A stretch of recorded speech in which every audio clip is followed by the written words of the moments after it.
하나님 아버지, 오늘 찬양과 같이 이곳을 주목하여 보시고 우리의 삶에 찾아오셔서 임재하시며 좌정하시며 진히 인도하여 주옵소서. 귀한 찬양을 통해 영광 돌려없는 사랑하는 찬양단들을 지켜보아 주시고 크신 은혜로 채워주시며 더 아름답게 귀하게 사용하여 주시옵소서. 우리의 연약한 모습을 아시는 주님, 새로운 힘으로 함께해 주옵소서. 오늘도 주님을 사랑하는 마음으로 제가 모여 찬양하고 또 주의 말씀을 간절한 마음으로 기다립니다. 주께서 친히 우리 성도들 가운데 말씀하여 주시옵소서. 심히 부족하고 연약한 종을 아시는 주님께서 종을 감춰주시고 주의 말씀만이 역사하도록 인도하여 주옵소서. 이 한 시간 주님이 붙들어 주시기를 간절히 소원하오며 모든 것을 살아계신 예수님 이름으로 기도 올려옵나이다. 아멘. 네, 오늘 본문은 민수기인데, 민수기는 한글 성경의 제목이고 히브리어 성경의 제목은 첫 단어가 광야에서입니다. 그래서 이 민수기는 바로 광야에서, 우리의 삶이 참 광야 같을 때가 많죠. 그런 면에서 이 민수기의 이야기는 어쩌면 우리의 이야기도 합니다. 이스라엘 백성들이 이제 노예 생활하던 이집트를 떠났지만 약속의 땅으로 가는 길이 멉니다. 그 가는 과정에 광야가 있죠. 오늘도 예수를 믿지만 천국 가는 그 여정 가운데 있는 우리들의 삶과 굉장히 유사한 것입니다. 특별히 오늘 본문 내용은 그 중에서도 이제 이스라엘 백성들이 3개월 동안 광야로 와서 시내산에 1년을 머물렀습니다. 시내산에 머무는 동안에 십계명도 받고 언약도 세우고 또 성막도 이제 세우고, 그래서 유월절을 마치고 이제 성막을 세우고 이제 새롭게 가나안으로 출발하자. 그래서 이제 출발하는 그 첫 모습을 기록한 것입니다. 그러니까 지금 이제는 성막을 세워서 하나님 우리와 함께 하신다, 임재하신다, 그런 표징을 갖고 이제 가나안으로 출발을 하게 되는 것이죠. 그 가는 길이 광야의 길입니다. 기후나 환경이 굉장히 거칠고 힘든, 누구도 예측할 수 없는 일이 생기는 그런 광야의 길이죠. 맹수도 있고 무엇보다 이 약탈하는 민족이 도처에 있어서 어찌 보면 그들에게 이 무력한 이스라엘 백성들 자체는 참 먹잇감에 지나지 않을 수도 있습니다. 그런 광야, 무시무시한 적군과 맹수와 거친 환경이 있는 이 광야를 어떻게 잘 건너갈 수 있을까? 본문이 바로 어떻게 잘 건너갈 수 있는지 그것을 아주 모범적으로 보여주는 그런 본문입니다. 그래서 이 오늘 본문만 봐도 정확하게 광야를 건너는 방법이라는 안내서, 매뉴얼 같은 거죠. 서론은 이렇습니다. 자, 15절과 16절 보니까 성막을 세운 날에 구름이 성막 곧 증거의 성막을 덮었고 저녁이 되면 성막에 불 모양 같은 것이 나타나서 아침까지 이르렀을 때 항상 그러하여 낮에는 구름이 그것을 덮었고 밤에는 불 모양이 있었는데, 그러니까 지금 성막을 세워서 출발하려고 하는데 특별한 것이 있죠. 성막을 덮고 있는 구름이 있었다는 겁니다. 그런데 그것이 낮에는 성막 위로 떠오르고 밤에는 그것이 불 모양이 되어서 그 성막 위에 있었다. 이게 바로 불 기둥과 구름 기둥을 말하는 겁니다. 성막 자체가 하나님의 임재의 상징인데 그 위에 하나님의 영광을 나타내는 그런 구름이 늘 항상 떠나지 않았는데, 낮에는 구름이 그 성막을 덮었지만 떠날 때가 되면 어떻게 해요? 그것이 성막 위로 떠오르는 것이죠. 그래서 그것이 밤에는 불 모양, 불기둥처럼으로 나타나고 또 낮에는 불기둥처럼, 구름기둥으로 나타나는 것에서 이 광야의 길을 걸어가는데 내비게이션 역할을 지금 이 성막에 있는 구름이 하고 있다는 것을 보여줍니다. 근데 이 불기둥과 구름기둥은 지금 나타난 게 아니고 사실은 출애굽하고 나서 처음부터 하나님께서는 이스라엘 백성들을 구름기둥과 불기둥을 인도하셨습니다. 출애굽기 13장 21절 보면 이렇게 되어 있습니다. 여호와께서 그들 앞에 가시며 낮에는 구름기둥으로 그들을 인도하시고 밤에는 불기둥으로 그들을 비추사 낮이나 밤이나 지나가게 하시니 낮에는 구름기둥, 밤에는 불기둥이 백성 앞에서 떠나지 아니하니라. 그러니까 본래 처음부터 불기둥과 구름기둥으로 낮과 밤을 끊임없이 인도하셨는데, 근데 이제 성막이 세워지니 이제는 그 불기둥과 구름기둥, 그것이 어디에 있다고요? 성막을 덮어서 낮에는 구름기둥으로 밤에는 불기둥으로 이렇게 인도하는 일을 했다는 겁니다. 예전에 불기둥과 구름기둥 하나님의 임재의 상징이라면, 이제는 임재의 상징이 성막이고, 성막이 하나님의 계시다는 그 영광의 상징으로 이제 구름이 그렇게 모든 백성이 보여질 만큼 뚜렷하게 나타났다는 것이죠. 그래서 성막을 보면, 그 위에 구름을 보면서 야, 하나님이 여기 계시는구나 하는 것을 누구나 다 알 수 있도록 하신 것입니다. 이 성막을 덮고 있는 이 구름은 그냥 일반적인 형상이 아니고 정말 하나님이 행하신 어떤 임재와 영광을 나타내는 그런 모습을 보게 되는 것이죠. 그래서 지금까지 불기둥과 구름기둥으로 이렇게 보호하고 또 지켜주면서 인도하는 역할을 했지만, 성막 위에 있는 이 구름은 하나님께서 함께 하신다, 그러니 하나님의 명령을 때로 살라, 그 인도하는 역할을 하게 됩니다. 그래서 구름이 성막을 덮었다가 이제 쑥 하늘로 떠오르면 지금 출발하라는 얘기구나 하고 이제 그 구름을 머무는 곳을 다 이제 정리해서 떠나게 되고, 구름이 한 곳에 머무르면 저기 머물라는 것이구나, 그래서 거기에 진을 치고 머물게 되는 일을 하게 되는 것입니다. 그래서 계속 보면 이제 17절부터 바로 이 머문과 행진의 어떤 일들을 이제 기록하고 있습니다. 구름이 성막에서 떠오른 때에는 이스라엘 자손이 곧 행진하였고, 구름이 머무는 곳에 이스라엘 자손이 진을 쳤으니 이스라엘 자손이 여호와의 명령을 따라 행진하였고. 그러니까 구름이 움직이고 그것을 따라가는데, 이것을 어떻게 표현하냐면 18절에 여호와의 명령을 따라 움직인 것이다. 그러니까 바로 구름이 움직이는 것은 일반적인 현상이 아니라 하나님의 명령으로 인한 것이니, 구름을 따라 행하는 것 자체가 바로 하나님의 명령을 지키는 것이라고 말했습니다.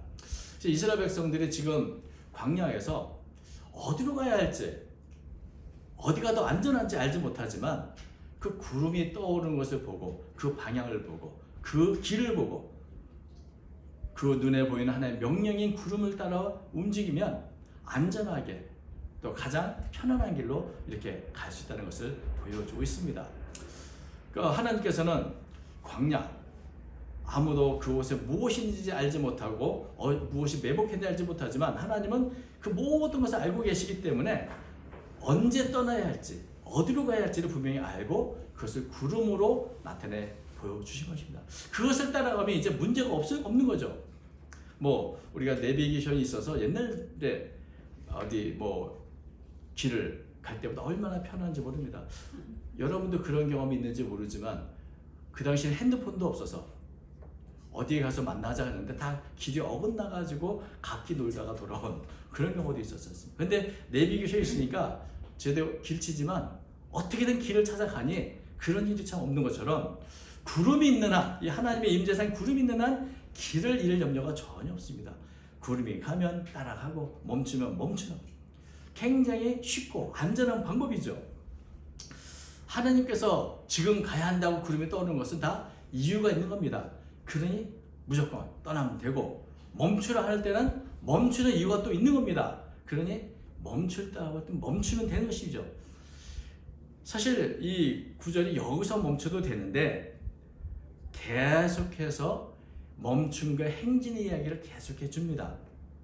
왜냐하면 멈추는 거 행진하는 것을 잘해야 되는데 잘못하면 안 되거든요. 그래서 이것을 강조하기 위해서 몇 번이나 반복해서 이 말을 하는 겁니다.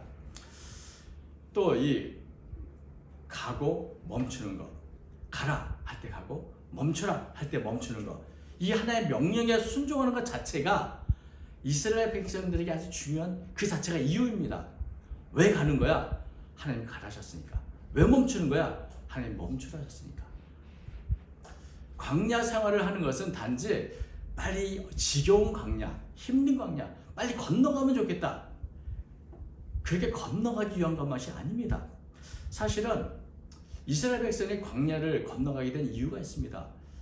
출애굽해서 애굽에서 나와서 가나안까지 가는 길은 아주 편하고 좋은 길이 있었습니다. 그것은 해안도로라고 해안길이라고 하는 해안길을 따라 쭉 가면 빠르고 넓고 굉장히 좋은 길을 금방 갈 수 있지만 하나님이 구태여 이들을 광야의 길로 인도하신다는 뜻이 있는 겁니다. 그저 빨리 가나안에 도착하면 되는 게 아니고 광야에서 하나님의 백성으로 훈련받아야 되기 때문에 하는 것이죠. 그리고 이 구름이 떠오르고 멈추는 이것 자체가 이스라엘 백성들을 훈련시키는 가장 좋은 방법이기도 했습니다. 이스라엘 백성은 지금은 노예로 살며 자기가 하고 싶다는 살지 모르지만 이제는 하나님의 백성이니 최우선으로 들어야 하고 봐야 할 것이 무엇인가? 바로 하나님의 명령인 것이죠. 하나님의 명령을 따라 멈춰야 하나님의 백성이고 하나님의 명령을 따라 가야 하나님의 백성이지 하나님의 명령과 다르게 행동하는 것은 결코 하나님의 백성이 아닌 것입니다. 그런 면에서 이제는 하나님 내가 백성이고 이런 정체성을 가지고 광야에서 하나님이 어떤 분인가도 배우고 또 하나님이 명하신 것을 내가 훈련시키는 훈련도 하는 하나님의 섬김과 예배의 훈련이 바로 이 광야인 것입니다. 그래서 사도행전에 보면 7장 38절에 스데반 집사님이 설교할 때 광야에 생활하는 이스라엘 백성들을 뭐라고 불렀냐면 광야 교회라고 불렀습니다. 오늘 우리 교회처럼 우리 교회 처음 나오면 하나님이 어떤 분인가 가르쳐주고 기도하는 법도 알려주고 어떻게 예배하는 것도 알려주고 하나님의 말씀이 무엇인지 알려주는 것처럼 이스라엘 백성들이 아무런 사전 지식 없이 광야에 나왔지만 그 광야에서 이제부터는 모세를 통해서 말씀을 배우고 하나님을 섬기는 것도 배우고 그래서 그렇게 하나님의 백성이라는 공동체를 이루게 되는 바로 그게 광야 교회라는 것이죠. 그러니까 지금 이스라엘 백성의 광야 생활 이거 자체가 바로 광야 교회 생활을 하는 겁니다. 그리고 말씀을 듣고 그 말씀에 주의해서 야 구름이 떠올랐어 빨리 가야 돼. 다 같이 짐을 싸서 떠나고 구름이 멈췄어 우리 여기 서 있을 때 진을 치고 이렇게 하나님의 말씀을 훈련받는 장소가 바로 광야였던 것이죠. 그래서 광야에서 사는데 규칙이 있었습니다. 머무는 규칙이 있죠. 머무는 규칙이 뭡니까? 구름이 머무는데 때는 오래오래 머물러요. 그러면 어떻게 하면 좋을까요? 머물러야죠. 무조건 명령대로 머물러야 된다. 내 생각에는 지금 출발해도 될 것 같은데 안전할 것 같은데 하나의 명령이 우선이다. 그러니 명령이 있으면 언제나 멈추고 명령이 있을 때까지 거기에 머물러 서라. 그게 바로 광야에 머무는 규칙입니다. 18절부터 20절 좀 길지만 읽어드리면 이렇습니다. 이게 머문다는 말이 얼마나 많이 나오나 보십시오. 18절 여호와의 명령을 따라 진쳤으며 구름의 성막 위에 머무는 동안에는 그들이 진영에 머물렀고 구름의 성막 위에 머무는 동안 오랜 때에는 이스라엘 자손이 여호와의 명령을 지켜 행진하지 아니하였으며 혹시 구름의 성막 위에 머문다 적을 때라도 그들이 다만 여호와의 명령을 따라 진영에 머물고 여호와의 명령을 따라 행진하였다. 그러니까 명령 가라는 명령이 있을 때까지 계속해서 거기 머물러 했다는 겁니다. 구름이 머무는 때 이스라엘 백성들이 주의할 게 뭘까요? 이게 지금 구름이 언제 떠오를지 모르니 늘 항상 구름의 변화에 민감할 수밖에 없습니다. 성막의 구름이 오늘 떴나? 그대로 있나? 여러분 이게 바로 하나님의 명령에 귀를 기울이고 하나님의 명령을 예민한 그런 훈련입니다. 지금까지 그런 것 없이 그냥 대충 살았다면 이제는 하나님 명령하신 바에 내가 집중해서 뭐라고 말씀하시는가 어떻게 해야 되는가 이것을 집중하도록 하는 것이 바로 이 머무는 훈련인 것이죠. 또 두 번째는 만약에 구름이 변해서 떠오르면 어떻게 됩니까? 즉시 떠나야 됩니다. 그러니까 즉각적으로 내가 말씀이 이렇다 하면 내가 순종해야 하는 자세 하나님의 말씀이 있다면 그것에 즉각 순종하는 훈련을 또 하는 것이죠. 그래서 하나님께서 머물 때는 명령할 때까지 가만히 있었다. 그러니까 명령이 언제 올까를 기다리면서 만약에 그 명령이 내리면 즉각적으로 순종하는 그런 훈련. 그리고 여러분 광야는 참 거친 곳이기 때문에 행진도 참 힘듭니다. 그렇죠? 낮은 참 뜨겁고 물론 구름 기둥이 그림자를 만들어 참 그늘도 지겠지만은 광야에 걷는 것도 힘들지만 가만히 머무는 것도 쉬운 일이 아닙니다. 그냥 가만히 머물면 좋을 것 같고 뭐 놀면 되지 라고 생각할지 모르지만 머무는 날이 오래되면 오래될수록 마음이 답답하죠.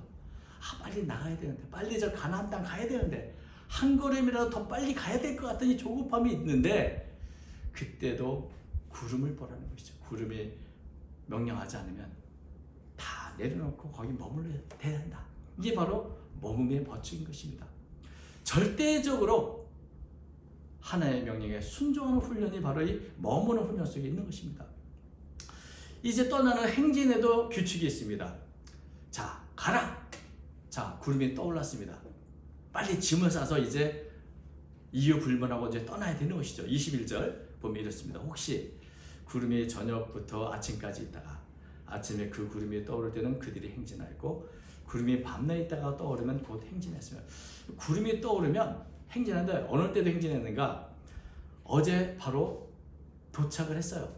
이제 짐을 다 풀러서 이제 쉬려고 하는데 구름이 또 떠올랐습니다. 어떻게 됩니까?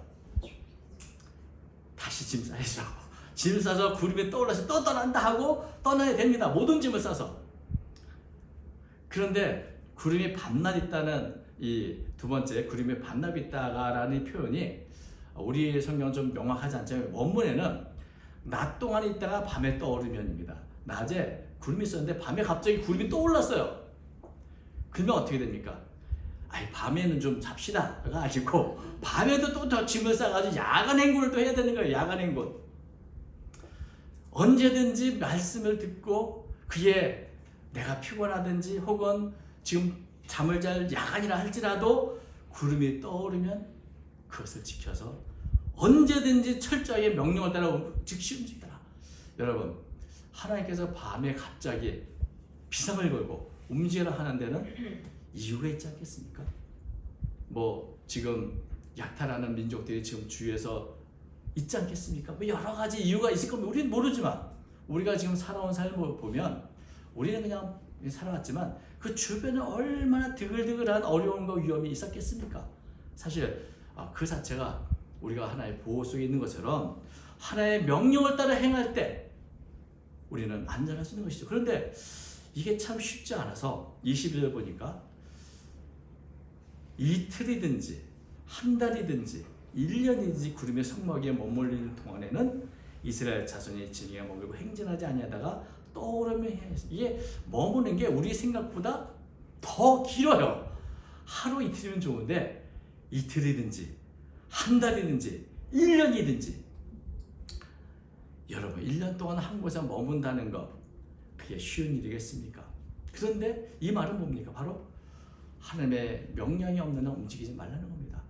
하나님의 명령이 있을 때까지 그것이 한 달이든 1년이든 그 시간이 중요한 게 아니고 말씀에 순종하는 게 중요한 것입니다. 그래서 1년이라도 이렇게 언제든지 구름에 초점을 두고 구름이 떠오르면 그때 행진하고 머무면 그때 명령 있을 때까지 머무는 여러분 1년을 한 곳에 머물면서 참 있다는 것은 정말 힘든 일이죠. 이럴 때 필요할 게 뭘까요?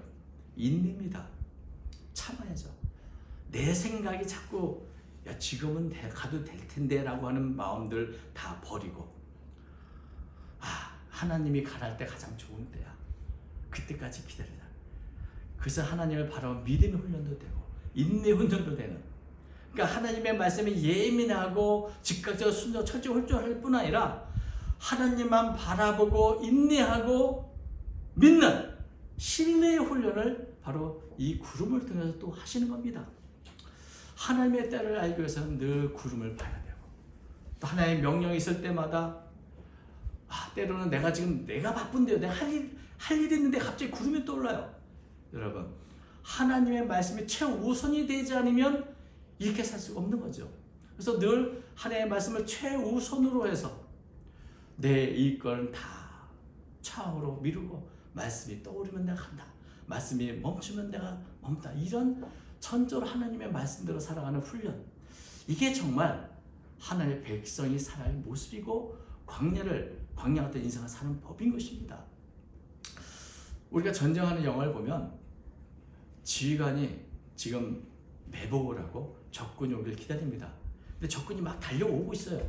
그러면 총을 들고 막 쏘려고 하는데 마음보다 당장 막 쏘고 싶은데 지휘관이 신호를 주지 않습니다. 그러면 어떻게 됩니까?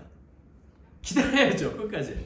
다 지휘관의 작전 계획이 있는 겁니다. 근데 누가 나서서 그냥 야 지금 쏘면 된다고 막 나갔다가는 그 사람 혼자 죽어요. 그때까지 기다렸다가 명령대로 딱 해서 작전을 제대로 해야 승리할 수 있는 겁니다. 하나님께서 우리가 말씀을 주시는 이유가 있지 않겠습니까? 가랄 때는 가라는 이유가 있는 것이고 멈추는 이유가 있는 것입니다. 그 명령을 끝까지 인내하며 기다리고 하나님을 신뢰하는 것, 이게 바로 광야를 잘 건너는 가장 좋은 방법인 것이죠.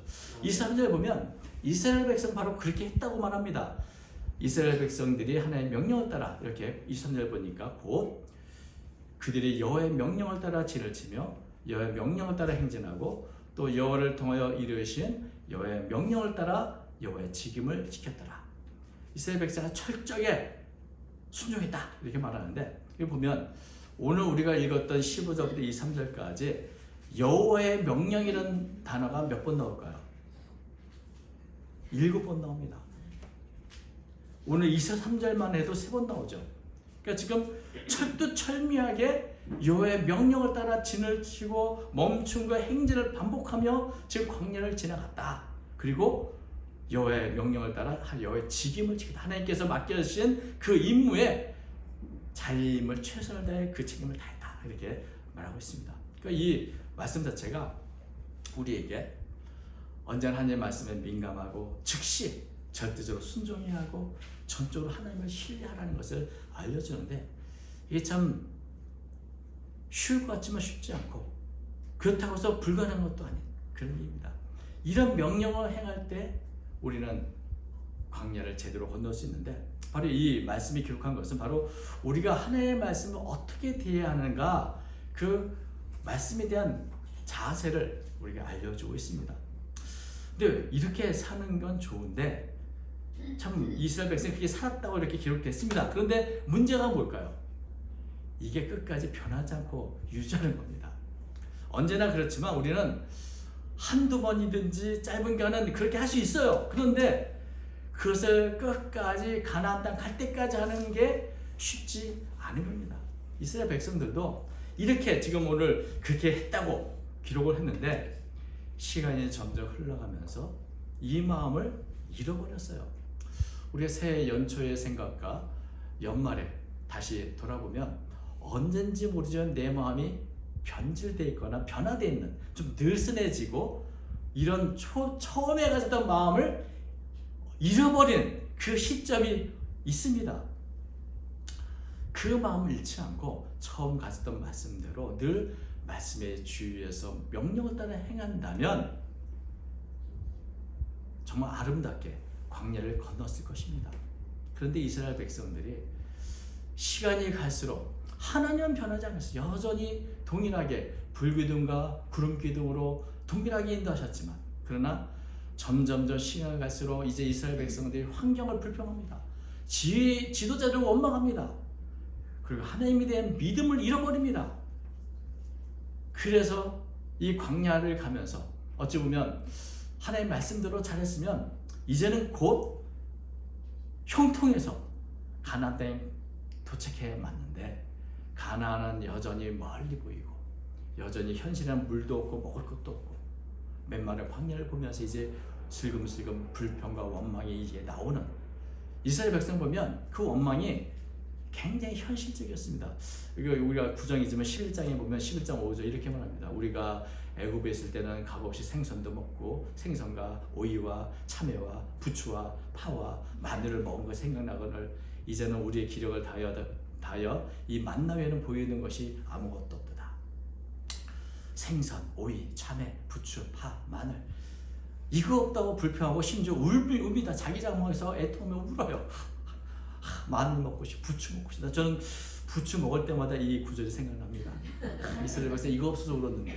그래서 사람이 거창하고 큰일 때문에 마음 상고 시험 되는 게 아니고 사실 아주 작고 사소한 일에 마음도 다치고 시험도 드는 겁니다. 하나님의 명령대로 살아왔는데 현실은 더 힘들고 가난은 멀고. 여러분, 그런데 하나님이 이런 먹을 것들을 안 주시는 것도 다 이유가 있지 않겠습니까? 고난이 있다면 고난에도 이유가 있는 법입니다. 그것은 다 누구를 위한가? 우리의 훈련을 위한 것이, 우리의 유익을 위한 것이다. 고난받는 것이 내게 유익이라. 그 고난의 이유를 깨달았을 때 다윗이 고백합니다. 사실 그 고난이 내게 큰 이유였구나. 이스라엘 백성들에게 광야의 거친 길을 걸어가는 것도 하나님께서 특별히 주신 유익을 위한 것이었고, 때로는 형통하고 넓은 길을 주실 뿐만 아니라 때로는 좁고 협소한 길을 걸어가게 하시는 것도 하나님의 계획이요 하나님의 인도하심 속에 있는 것입니다. 그럴 때에도 나를 향한 하나님의 사랑은 변함입니다. 그러므로 우리를 향한 하나님에 대한 믿음을 잃지 않고 그 명령을 따라 끝까지 살아갈 수 있다면 그야말로 승리의 믿음을 갖게 되는 것입니다. 더 큰 은혜를, 더 큰 축복을 경험하게 되는 것입니다.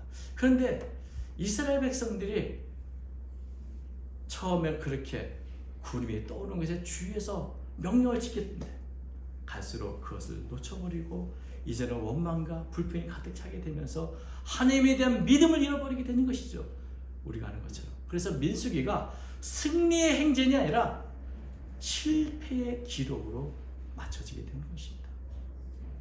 여러분, 광야는 고난의 장소지만 무엇보다 하나님을 깊이 경험하고 영적으로 성숙한 하나님의 백성이 되는 길이었습니다.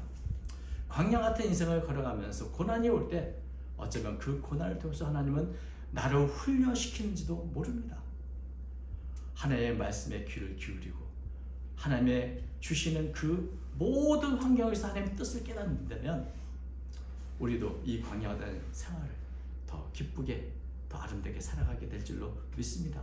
무엇보다 우리가 날마다 성막에 구름을 주목했던 그 이스라엘 백성들처럼 우리는 말씀에 늘 민감해지고 또 그 말씀을 들을 때마다 즉각적으로 또 절대적으로 순종하는 마음의 태세를 갖고 무엇보다 힘든 광야길을 하나님을 신뢰할 수 있다면 우리가 이 인생길도 하나님이 주시는 승리의 길을 걸어가게 될 줄로 믿습니다. 하나님은 예나 지금이나 또 앞으로도 변함없이 우리를 가장 좋은 길로 인도하시는 가장 좋으신 은혜로우신 분이십니다. 그 하나님의 인도에 끝까지 순종하는 것이 우리의 몫입니다. 때로는 순종하다가 어려운 일이 있고 힘든 일이 있지만 그것도 우리의 유익을 위해서 하나님은 사용하여 주실 것입니다. 그러므로 우리는 언제나 하나님에 대한 변천한 믿음을 갖고 내게 주신 직무 최선을 다하면서 늘 말씀에 따라 순종하는 그런 삶을 살아가길 바랍니다. 그때 우리의 삶 전체를 통해서 하나님이 영광을 받으시고 우리는 정말 아름답고 복된 인생을 살아가게 될 줄로 믿습니다. 이런 은혜가 함께 하시기를 다시 한번 주의 이름으로 축원드립니다. 기도하겠습니다. 거룩하신 하나님 아버지, 2026년도 새로운 선물을 받았습니다. 우리가 어떻게 이 광야 같은 세월을 지날 것인가 생각해보며 오늘도 주신 말씀처럼 늘 하나님 말씀에 귀를 기울이고 또 그 뜻을 깨닫고 그 뜻대로 행하는 제가 되도록 인도하여 주옵소서. 아버지 하나님, 우리가 주님의 뜻을 다 알지 못하지만 절찬 순종으로 하나님께 영광 돌리는 삶을 살아가도록 인도해 주시고 주께서 인도하시는 길을 몸이 걸어갈 때 더 큰 은혜와 더 큰 축복을 받게 되는 줄로 믿습니다. 하나님이 예비해 주신 그 길을 몸이 걸어가며 주께 영광 돌리는 저희들의 삶이 되도록 이끌어 주시옵소서. 더 부족한 저희들을 아시는 주님, 성령의 능력으로 인도해 주셔서 늘 강건하게 하시며 또 때때로 힘들고 어려워졌게 기도하며 눈물 흘릴 때 들어 응답하여 주셔서 다시 새로운 힘과 새로운 능력으로 주께 주시는 길을 끝까지 잘 건너가도록 인도해 주옵소서. 모든 성도들과 함께해 주시고 인도해 주심을 믿사오며 예수님 이름으로 기도 올려옵나이다. 아멘.